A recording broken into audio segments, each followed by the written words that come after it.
The screen is visible.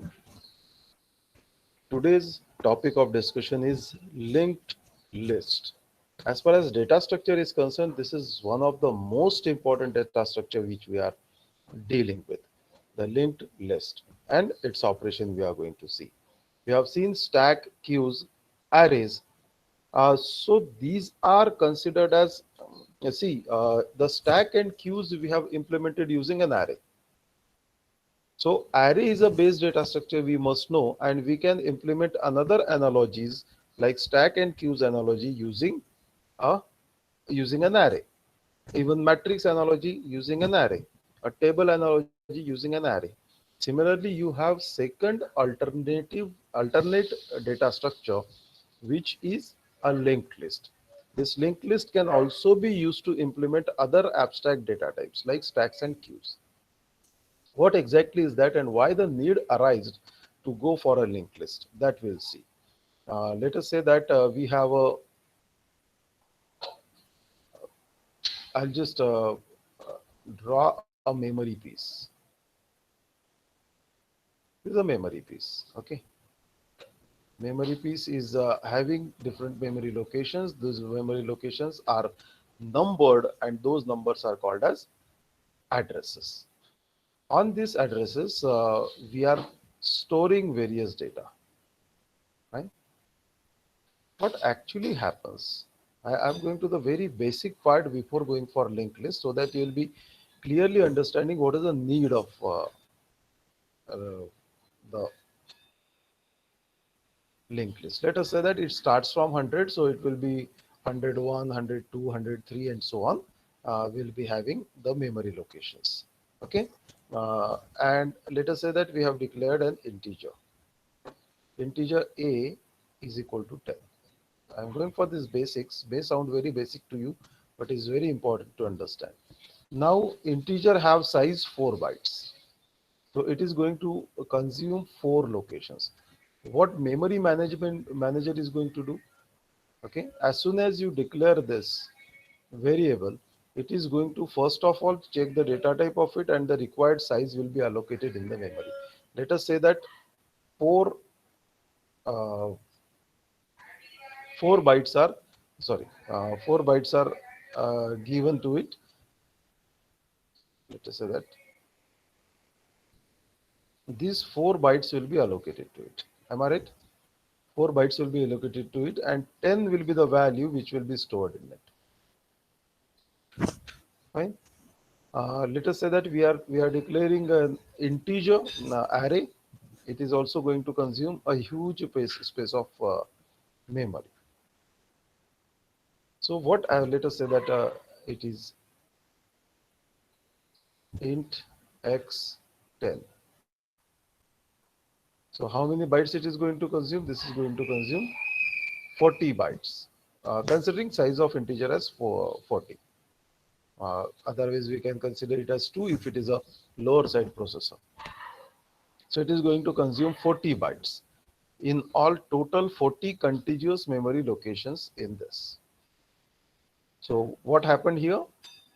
At this particular memory location, let us say that it is 110 to 113 are allocated to integer A. Okay. This memory manager is going to inform back to the compiler or program that we have allocated, it has allocated memory location from 110 to 113 to the variable A, and that particular piece of memory is holding the value of A, which is initialized to 10. That will be informed back. So program is not doing anything. Whenever you are declaring number of variables, the memory manager is going to bother about which space need to be allocated to that particular variable, or for that matter that particular array. In this case, let us say that it is 120. So 120 to 139 will be the, sorry, 130, not 139, it will be 159, 40 locations. So from 120 to 159, the entire space is allocated to uh, the variable x, which is the array variable. So it is going to consume, it is going to store 10 contiguous memory, 10 contiguous variables in a 40 bytes memory piece. Okay. So this happens, and this happens at the level of memory management. Program is not handling that. Program is returned with only the address of A or X. Okay. So address of A will be in this case. Please recall pointers because this is very important. We are going to now deal with pointers and structure very frequently. Okay. And address of X is 120. Okay. So memory management manager is going to return the address of these variables to the program. Program cannot control the allocation of these variables where it is getting allocated. That is entirely the job of memory management. Wherever it will find that there is a space available for variable A with 4 bytes or variable X with 40 bytes, there it will allocate that location. But whenever this program is over, the this memory piece become free. Okay, this particular memory piece become free, and in that matter, a fragment will be created. A fragment means a unused space which was used for some purpose, and after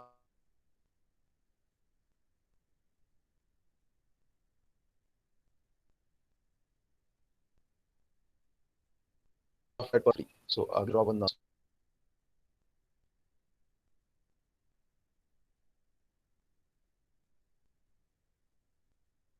is going to affect your memory. There will be memory pieces. Uh, and as we have already discussed, the memory will be in circular in nature, so that disk will be rotating. The cursor will be put on a particular position, no matter what that position is. And as soon as it finds the free space, that will be allocated. So let us say that it is the memory is full at this particular point. This space is unused. Then again, memory is full till this point. Okay, rest of the again this space is free, memory is full here, this space is free, memory is full here, this space is free. Okay, so maybe a structure in this part this way. uh, so let us try to understand that this is a fragment, this is a fragment, this is a fragment. Let us say that this fragment is of 50 bytes, this fragment is of 30 bytes, this fragment is of 20 bytes. Okay, these are the fragments, means we have a free memory space available. But now if I am declaring an array of let us say that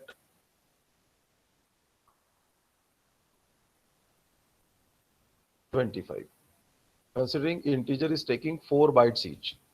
Okay, now I am declaring an array, and I am scanning the memory from top to bottom, and I am finding that there is no space, continuous space of 400 bytes.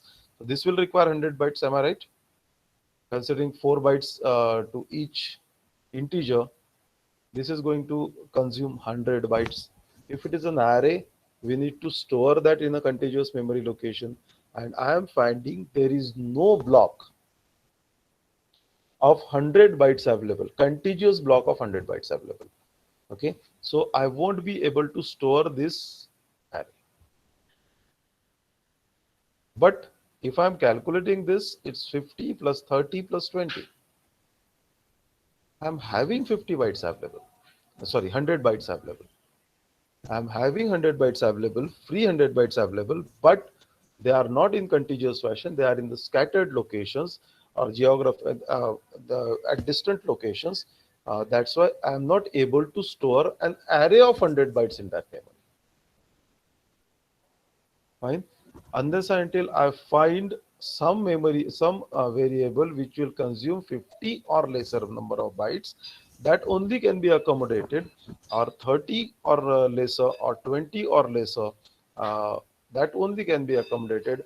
Otherwise, if it is having 100 bytes, it cannot be accommodated even though we have 100 bytes free. So this is the disadvantage of these kind of memory allocations, or these are called as fragments. Fragments. Defragmenter will be there in uh, Windows. So if you run uh, defragmentation process on Windows, you can see, or you can visualize the memory, and you can find that the whatever you have stored is scattered all around the memory. And as soon as you defragment it, you run the defragmenter, uh, that defragmentation process is going to shift all the blocks in a proper sequence, and rest of the huge block will make free. The scenario is something like this. You are going to see, uh, you try it today at your places, run defragmentation process. From system tool, you can run that on your Windows machine. What you can find that this memory block is busy, this is busy, this is busy, this is busy, this is busy. This kind of memory blocks will be busy, and some will be free. This kind of structure you are going to see. So these blank memory blocks will be your uh, fragments. So when you run defragmenter, what will happen? All these blocks will be shifted on one side. I'll just write here. They'll be shifted on one side, and rest space will be made free. It will happen this way, that all these will be shifted one by one. Like here, these two will be shifted here. These three will be shifted in this way. All will be shifted, and they are going to consume contiguous memory block, and rest of the block will be set free. Rest of the complete block will be set free. So in this way, you are actually dealing with the defragmentation process as far as Windows operating system are concerned, or for that matter, Linux also does the same thing. So now in this case, what's happening? You are getting a contiguous bigger memory block free than whatever happened in the previous case.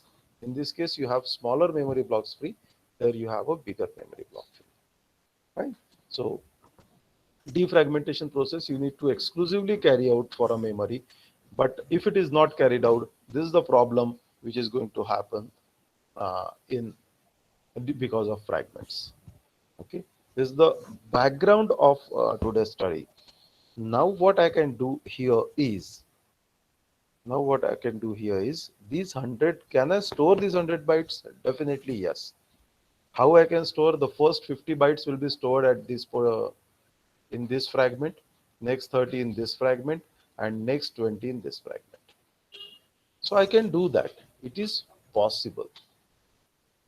Only thing what I'll have to do is I'll have to store these 50 bytes, and I'll have to just inform the programmer that next 30 are stored at this block.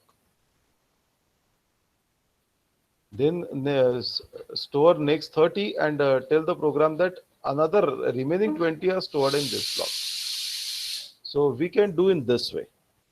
We can definitely do in this way. So 100 blocks can be 100 bytes can be accommodated in the fragments, provided we must know that in what fragment, in what all fragments that particular 100 bytes are distributed. Okay. So this will lead to a efficient memory management. This will also lead to a proper utilization of memory, and will also lead us to a dynamic data structure. Like array is a static one. As soon as you declare array, you need to uh, preserve, or you need to reserve a bigger piece of memory, that much piece of memory for an array. Okay, so that need to be done well in advance. Whereas in this case, what we can do, that we'll see. Is it okay? This is what the background in which we are trying to. Can't we remove the used memory? Palash is asking, can't we remove the used memory blocks after their work gets completed? Yes, absolutely true. We can remove, but still it remains blank. It remains unused. Okay. This, as I said here, once the program is over, this memory piece is freed. We can definitely remove those variables, but still, in this case, what happened? You have freed this location. Okay, those 50 memory blocks are available with you, but I want to store 100 blocks or 100 bytes, which cannot be fit into that. Okay, so here these fragments are formed after freeing up the memory from once the program is over. These are formed after that only, but these are smaller memory blocks which are not every time used. I'll have to search till the end of memory to get the 100 bytes free. And if I'm scanning it, I'll not be having those with me. Okay. So yes, we can remove. There is a in dynamic memory allocation, we have a function. If I remember, did I ask you to study dynamic memory allocation by yourselves? Uh, Someone please remind me. Yes, sir. I did ask. Okay. So in that, in dynamic memory allocation, we have malloc, calloc, realloc, and Yes, free. sir. Okay. Yes, sir. These are the four functions we studied. Malloc means memory allocation. It allocates the required memory. But if after a particular point, I came to know that no, this much memory is not needed. So at that time, what we are going to do? We will reallocate that memory to a smaller piece or to a larger piece. Okay, let us say that we have allocated 100 bytes and I find that there are only 50 bytes needed. Then we will reallocate it and that memory and use only 50 bytes or allocate only 50 bytes. Similarly, we have a free option. The function free is there. As soon as we write a free and the pointer, the memory block will be freed from the data which is stored in that. It will be left blank, but it is left blank. That's the issue here. It is left blank, that blank fragment remains there, and sometimes that fragment size is not enough for accommodating any of our requirements. So that remains there, and which slows down memory, which keeps that memory unused. Okay, so this is a concept of fragment, and this is a disadvantage of fragment. So even if we have in total 100 bytes available, as they are not contiguous, we cannot store them. So that led us to the requirement of linked list, designing of linked list for a particular purpose. How it will be, that we'll see in detail now. Now our discussion will be in comparison with the arrays. So we need to remember few things about arrays. Are array elements are stored in contiguous memory blocks.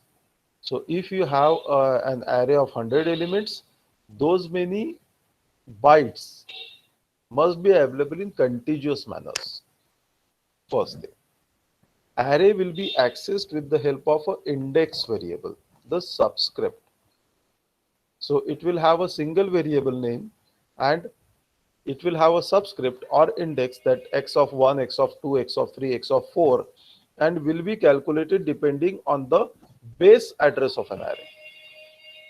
Okay, I think you remember base address. So it will be in the base address of the array. So base address will be knowing, And if it is the fourth element, we are going to add 4 integer bytes into it in the base address, and we'll be able to access. So if we lose base address, we won't be able to access that memory element directly. So that's the second thing you'll have to keep in mind. Third thing, I'll just erase this for a moment.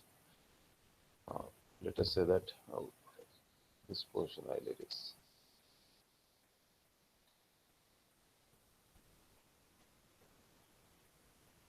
So if I'm talking about an element in an array, let us say that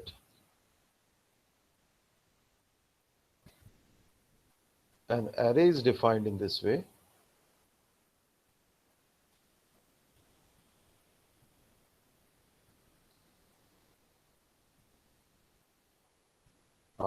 Let us name this as A. This will be the subscript 0.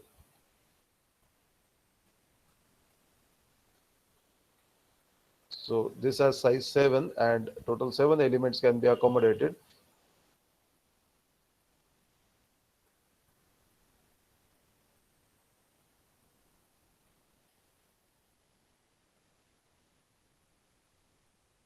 Let us say that these are the elements available here. So A of, you can find that these are in the sorted order. These are in the sorted order.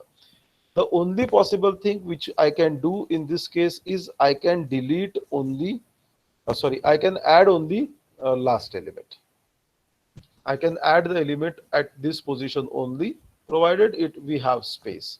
Let us say that we have only some element 10 is appearing. And if it is in the sorted order, it is expected to insert this element here. It is expected to insert this element here. What I'll have to do? First thing, it is not possible to insert. That I'll simply say that it is not possible to insert this element. I'll have to overwrite it.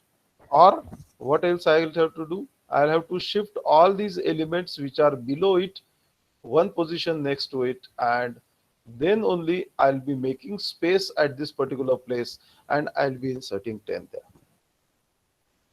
Okay. Or let us say that I've deleted 5. Second option is, if I've deleted 5, can I keep this space blank? It is not possible. I'll shift all these elements. I'll have to shift all these elements upwards. So this happens in the array. Okay. So first thing is, array they consumes contiguous memory blocks. Array is accessed with the indexing, and deletion and insertion in an array is not that easy. Whenever we are performing any of these operations, we need to perform a shift operation. If the array has 1000 elements and I have deleted second or third element, I'll have to shift all 999 or 998 elements upwards. Okay. So with every insertion and deletion operation, we need to perform extra shifting operation in the array, because all of them are stored in a contiguous memory location. And also, it is not possible for me to insert any element in array in between. Fine. So these are the few things which we need to remember. I'm not saying that array is good or linked list is good. We are just trying to figure out the things which happen in an array. So we need to have a little flexible data structure which will overcome all these aspects of array and will provide us more dynamic data structure. That's why we are going for linked list. So why linked list? Now I am directly comparing it with arrays. Arrays can be used to store linear data of similar types, but arrays have following limitations. The size of array is fixed. If I declare it as 100, 100 is the size. No matter you are storing the 10 elements, 20 elements, 50 elements. 100 bytes will be reserved for that, or 100 memory bytes will be reserved for that. Okay, the size is fixed. I cannot have 101th element, first element to will be stored in that. So we must know the upper limit of the number of elements in advance. So we need to be very clear about it so that that particular memory piece will be allocated. And generally allocated memory is equal to the upper limit of irrespective of the usage. That's what I'm telling. We are reserving 100, no matter you are storing 100 or 200. If we have 60 students in the class, I'm not going to every time only store define an array of 60. I'll go for little buffer of 65 or 70. But that will always leave those 5 or 10 extra bytes free. That is also a fragment, unused memory piece. So that is the first limitation. And inserting a new element in an array of elements is expensive because the room has to be created for new element, and to create a room, existing elements have to be shifted. Just now, whatever I said you. So to insert an element at a particular position, you'll have to shift those elements and make a room.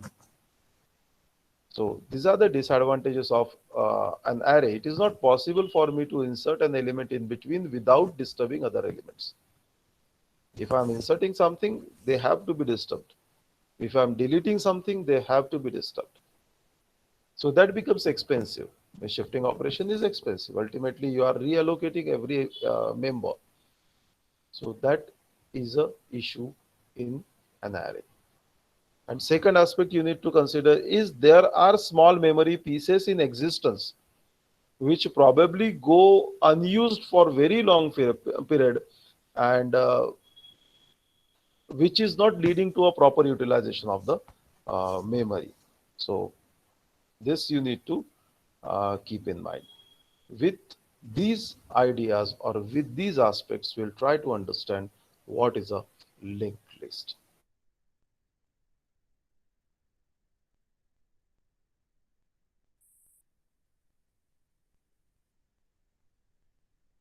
Linear data. We are adding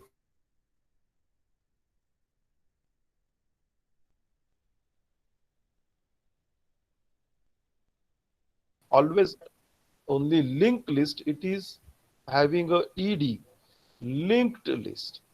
Okay, so unlike arrays, linked list elements are not stored in contiguous memory locations. The elements are stored at random locations and are linked with each other, are linked with each other as using pointers. So to give the analogy, you can say that there is a train. You have number of bogies connected to it.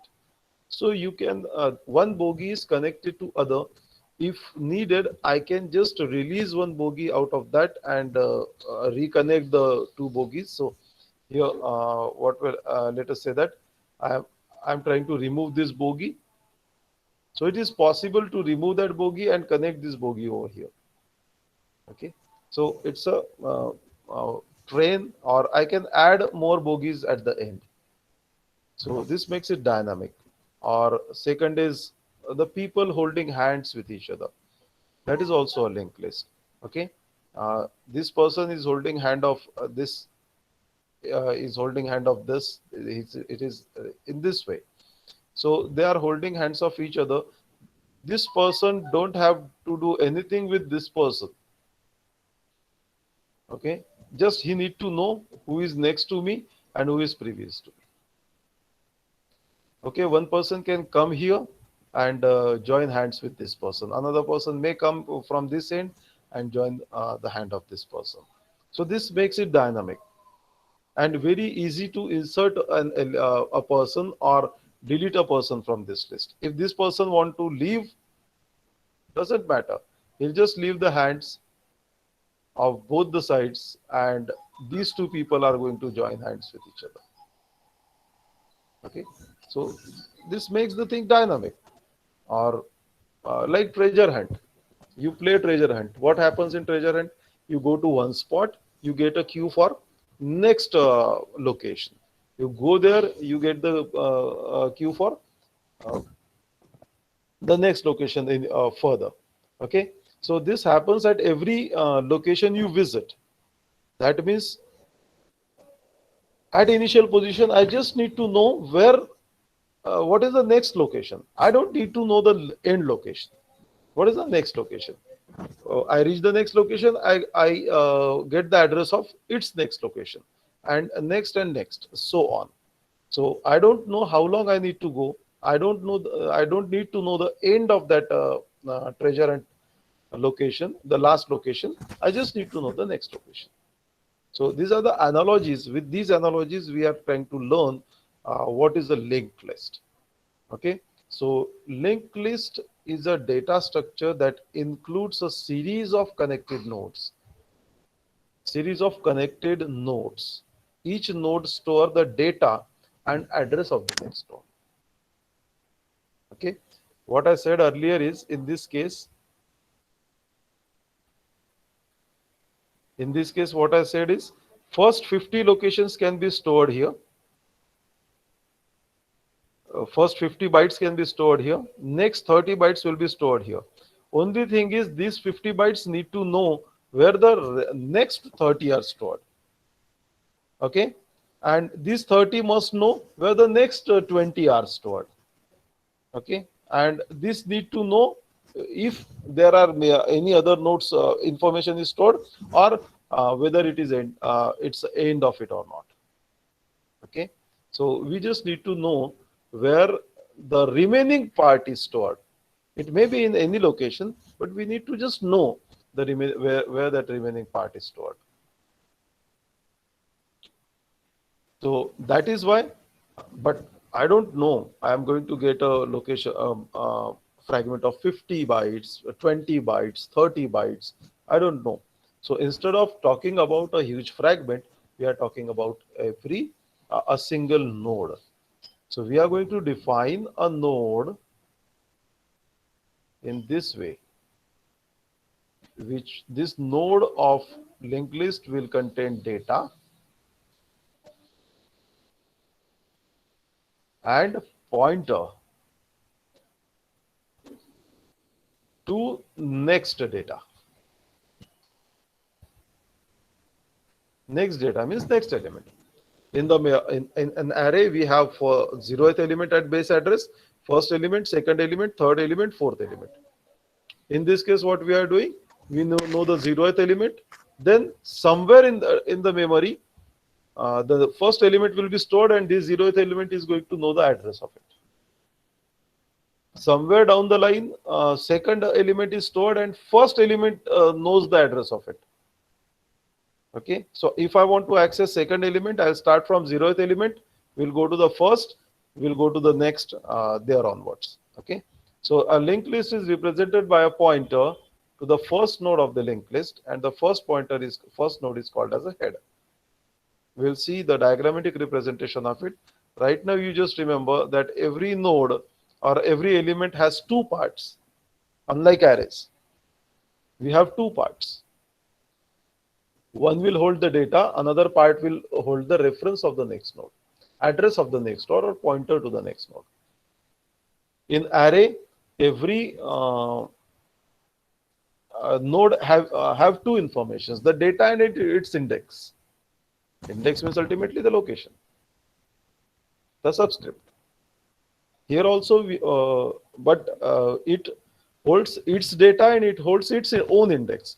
In this case, this node holds its data and address of the next node. How it looks, that we'll see.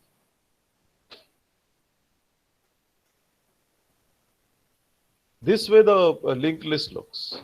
This is the way your linked list looks. Okay, so this is the first node. Let us say that we have stored data 3 here. Along with this data, it will have a field. Let us say that this is data field and this is link or pointer field. This will hold the address of second element. Second element is 5.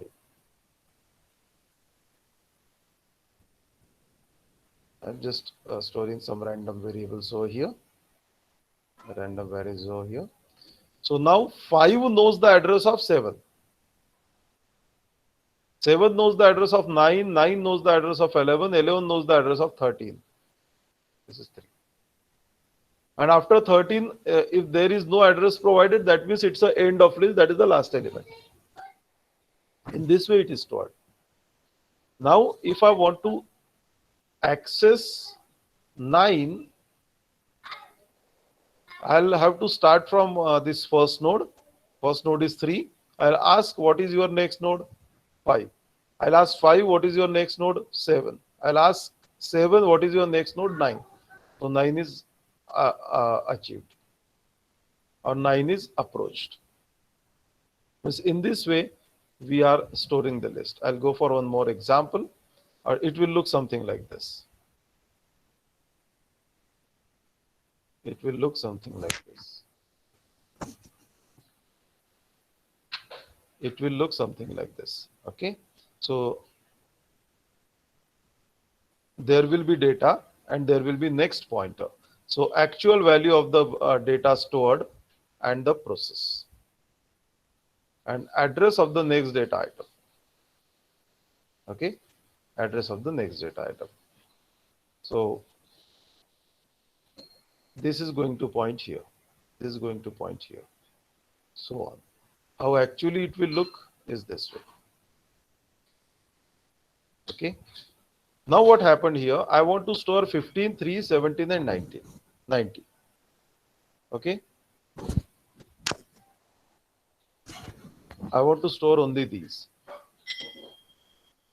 So we'll simply, what we'll do, as soon as the data comes, a node will be created and in that the data will be stored. Okay. So first node is created, 15 is stored. That is created at 3200. That is created at 3200. So what is the first node? Is having data 50 and address 3200. So that will be the first node, hence I am calling it as a head node, because it's a linear one. As we are starting with the base address in an array, it is starting with a head node in linked list. If you start करने के लिए कुछ चाहिए.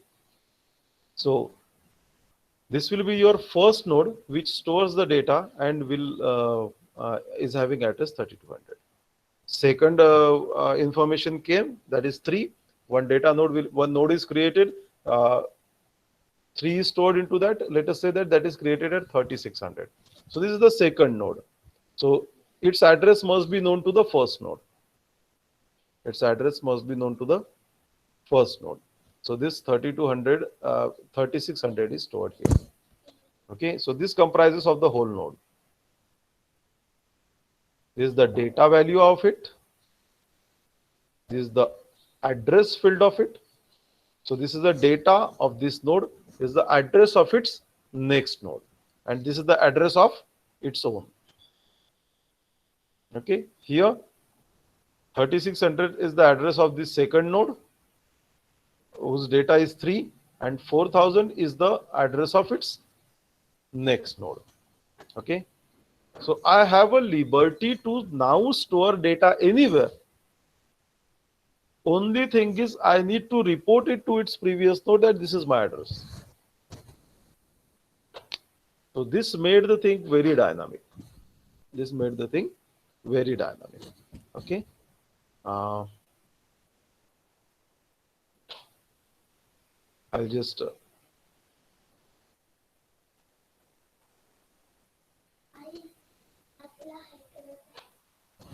so what how a list is created. Let us say that I am just bringing some data.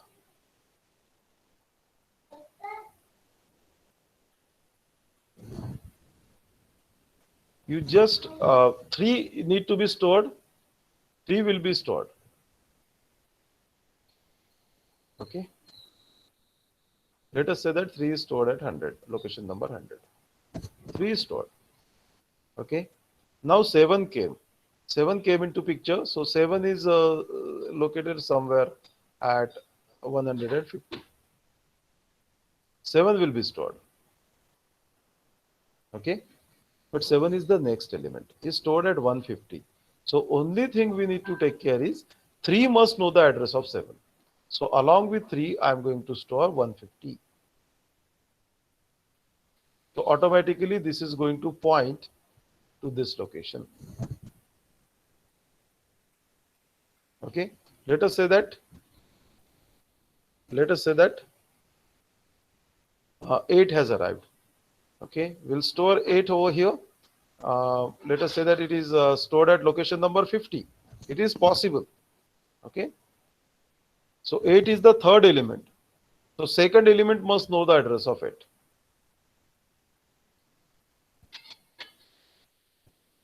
So it is 50. Fine. So this link is automatically created. This link is automatically created. Now, this doesn't hold any address, so it can be made as null. This is the last node right now. Let us say that 10 has arrived. I've got space somewhere here.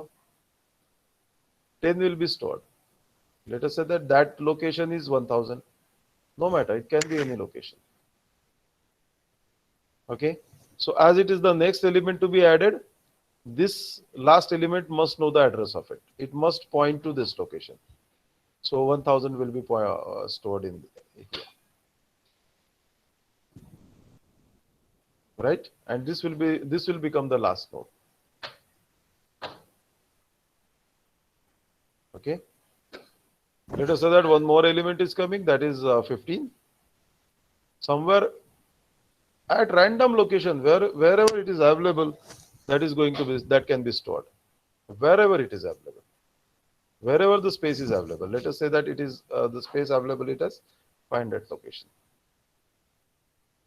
So this will be stored with address of next location, that is 500. This link will be created. And this will be made as null now. Are you getting me? So this way, linked list facilitates us to store the element anywhere you want. Store the element anywhere you want.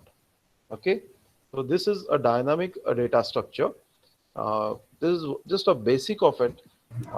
We have seen. Sir, Yes. sir, Yes. this is only for one element, or we can link one array also. No. We are not bothered for array. We are storing one element at a time. Okay. If I just want to link an array, ultimately I'll have to link one element at a time. Okay. So it is not possible. We'll come to that also. So this way the structure will be defined. Okay. Is it clear? Is whatever I said till now is clear? I expect you just go through this once again. We'll continue the lecture tomorrow because already 10:25. You may be getting the link of next lecture. So we'll stop here today and we'll continue the same discussion tomorrow. Right now we have seen what is an array, what are the disadvantages, how the memory is managed, and why it led to linked list. Okay, and how this linked list is stored in the memory, how it is declared, and next operations are performed on that. We'll see in the next lecture. So we'll stop here today. You people can leave. Those who have doubt can stay back and ask.